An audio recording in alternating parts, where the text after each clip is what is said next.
کہ بچوں کا ادب کسے کہیں گے؟ کیا بچے جو ادب لکھیں وہ بچوں کا ادب ہے؟ بڑے مرد حضرات جو اکثر لکھتے ہیں وہ بچوں کا ادب ہے، یعنی بچوں کے لیے لکھیں تو بچوں کا ادب ہے، یا خواتین لکھیں تو وہ بچوں کا ادب ہے؟ ایک سوال سا پیدا ہوتا ہے کہ آخر ہم کسے کہیں؟ آج ایک شہرا سا ہے بچوں کا ادب، خواتین کا ادب.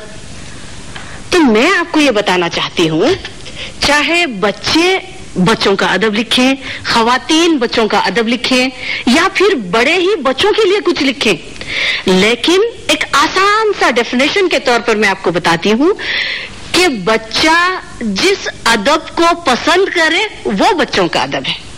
چاہے خواتین لکھیں، بڑے لکھیں، بزرگ لکھیں، چھوٹے لکھیں، کوئی بھی لکھیں.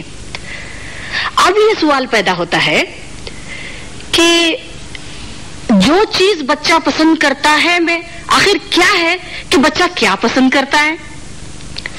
ہم میں سے ہر ایک جانتا ہے کہ بچے کی اپنی ایک نفسیات ہوتی ہے.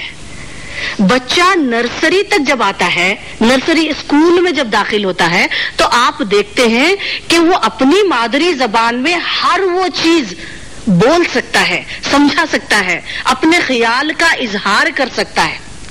تو اس دور تک یعنی 0 سے 5 سال تک کا جو عرصہ ہوتا ہے، تقریباً اس دور میں، اس عمر میں بچہ ایک عمر کی زبان سیکھ جاتا ہے.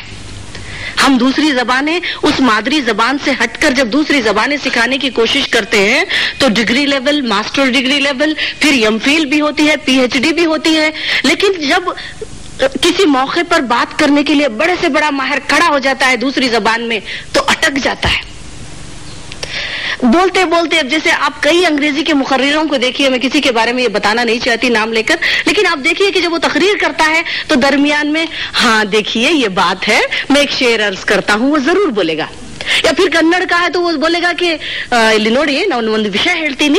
اس طریقے سے جو ہے پھر اپنی مادری زبان کی طرف آئے گا، کیونکہ دوسری مادری زبان سے ہٹ کر جب دوسری زبان کی طرف کوئی بچہ آتا ہے، کوئی شخص آتا ہے، تو وہ پی ایچ ڈی کرنے کے باوجود بھی مادری زبان کی حد تک جو بچہ 0 سے 5 سال کے درمیان میں سیکھ جاتا ہے اتنی زبان ہم سیکھ نہیں پاتے.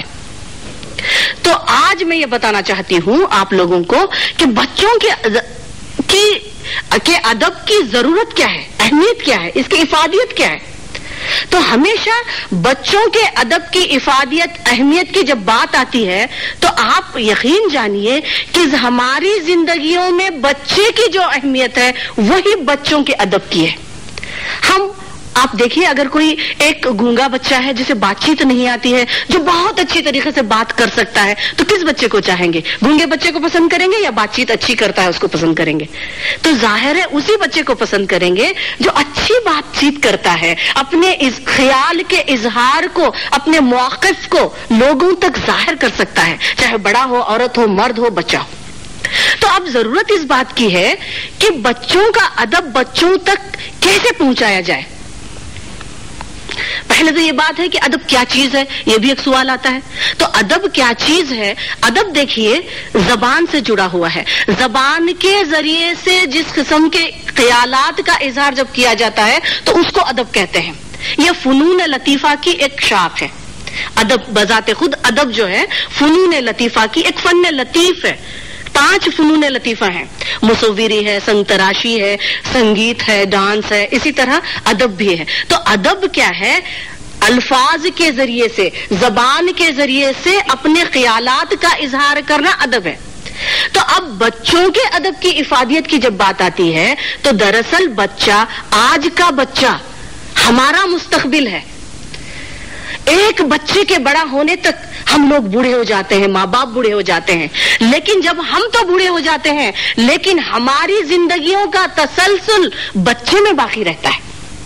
تو گویا پوری قوم کا دار و مدار ان نونہالوں کی تربیت میں پوشیدہ ہے. تو اب تربیت کیسے کرے؟ ہر ماں ایک جیسی نہیں ہوتی، اب اتنی یہاں پر ہے تو یہ ہر ایک کی اپنی صفت ہوتی ہے، ہر ایک کی اپنی صلاحیت ہوتی ہے.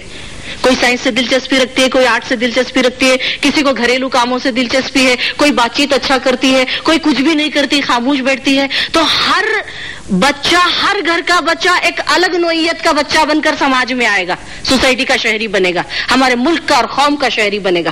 تو ایسے حالات میں ان بچوں کو ایک ساؤنڈ, ایک شخصیت, ایک مکمل شخصیت بنانے کے لیے سب سے بڑا سہارا, جہاں ماں باپ کام کرتے ہیں, اساتذہ کام کرتے ہیں, ماحول کام کرتا ہے, وہاں پر سب سے بہترین ذریعہ ہے بچوں کا ادب. کہ بچوں کے ادب میں ایسی صفات ڈھالی جائیں, بچوں کے شوق کو مد نظر رکھتے ہوئے, اس کو سامنے رکھتے ہوئے کہ بچے کو کس عمر میں کیا دیا جانا چاہیے, کب وہ نظم سے دلچسپی رکھتا ہے, کب اس کے اندر جستجو اور شوق کا مادہ ابھرتا ہے, کب اس کی نفسیات کو لے کر کتنا اس کے اندر لسانیاتی ایک مطلب یہ کہ شعور پیدا ہوتا ہے. اس شعور کو سامنے رکھ کر جب ہم کام کریں گے, جب ہم ادب ڈھالیں گے, حالانکہ ایسا ادب جو متعین نفسیاتی کیفیات کو لے کر ڈھالا گیا ہے آج کل بہت ہی کم ہے, ہر زبان میں کم ہے سوائے انگریزی کے.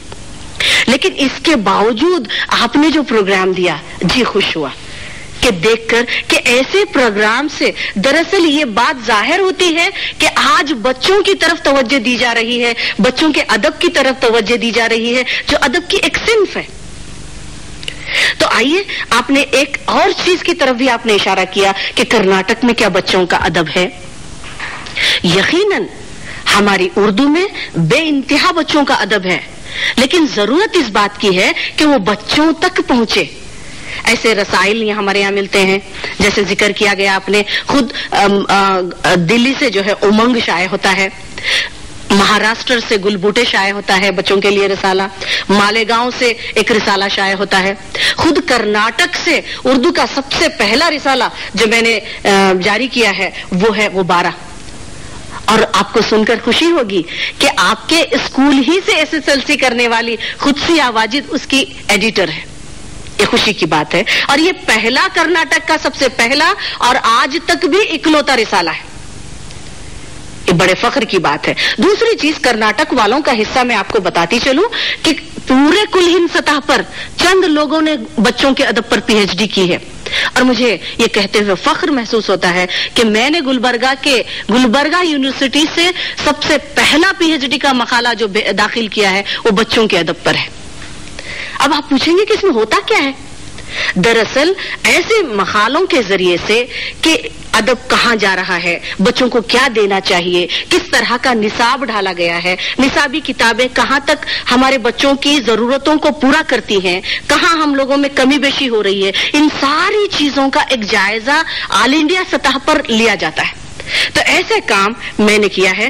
لیکن اس کے باوجود بھی ایک تو آل انڈیا سطح پر ایک بہترین رسالہ کرناٹک نے اور خاص کر بنگلور نے پوری دنیا کو دیا ہے بچوں کا رسالہ. دوسرا, یہیں سے PhD کی گئی ہے بچوں کے ادب پر, اور پھر اس دکن کی اس PhD کو چھوڑ کر صرف ایک شخص شمالی ہندوستان کے ہیں, خوشحال زیدی, جنہوں نے جامعہ ملیہ کا احاطہ کیا ہے. کہتے تو یہ ہے کہ ہم نے سارے کرناٹک کے ادب کا احاطہ کیا ہے, لیکن مطلب پورے ہندوستان کا, پوری دنیا کے اردو ادب کا احاطہ کیا ہے, لیکن وہ صرف اکثر جو ہے اپنے آپ کو محدود کرتے ہیں جامعہ ملیہ کے شعراء اور ادبا کے سلسلے میں. تو اسی کو مد نظر رکھ کر میں نے میرا کام کیا ہے. تیسری بات یہ ہے کہ یہاں پر ہمارا جنوبی ہندوستان کا ادب بڑا ہی زرخیز ہے. جیسے یہاں پر ایک شخص کا نام میں لیتی ہوں, خالد عرفان صاحب ہیں, مرحوم کو اللہ بخشے, کہ انہوں نے اتنا بہترین کام کیا ہے بچوں کے سلسلے میں. انہوں نے 5 ڈرامے لکھے, بہترین ڈرامے, جو ڈرامے کی ٹوٹل فن کو سامنے رکھ کر لکھے گئے ہیں. انہوں نے 18 سائنسی مضامین لکھے ہیں جو بچوں کی نفسیات اور ان کے لسانی مطالعے کو سامنے رکھ کر لکھا گیا ہے. اور اسی طریقے سے کئیوں کہانیاں اور کئیوں سماجی مسائل پر انہوں نے قلم اٹھایا. ایک ایک شخص نے اپنی زندگی لگائی ہے اپنے بچوں کے لیے. تو میں آج کے دن آپ یہاں جو موجود ہیں ان سے گزارش کرتی ہوں کہ کبھی بھی اپنے بچوں کو کتابیں خریدنے سے نہ روکیں. کتاب یا رسالہ ایک ایسا ذریعہ ہے جو بچے کے ذہن کو وسیع کرتا ہے. شکریہ محترمہ. اب ہمارے دوسرے مہمان